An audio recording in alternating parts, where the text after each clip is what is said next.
Permettre aux gens de consommer des fruits qui étaient sur leur arbre à peine 2 jours plus tôt est plein de bon sens. C'est pour moi une grande satisfaction de savoir que les oranges que nous récoltons vont être reçues par une famille.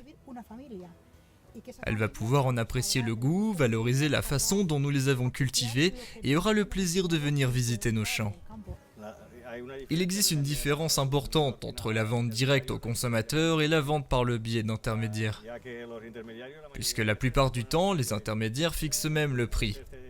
Parfois, ils vous indiquent un prix, puis lorsqu'ils viennent récupérer la récolte, le prix final ne correspond pas au prix annoncé.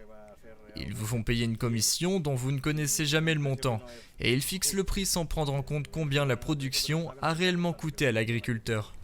Depuis que les gens connaissent crowdfarming, j'ai des amis qui sont très intéressés. Ils trouvent que c'est un projet fantastique, respectueux de l'environnement, qui prend soin de l'agriculteur. Certains même me disent « Tiens, mon fils vit en France, pourrait-il adopter un oranger ?» Et c'est tout simple, il se connecte sur le site et adopte un oranger ou se fait livrer une caisse d'excédent de récolte, et ils sont ravis. Nous avons reçu de très bons retours de personnes qui ont apprécié nos oranges et nos clémentines. Cela nous rend fiers et nous motive dans notre travail.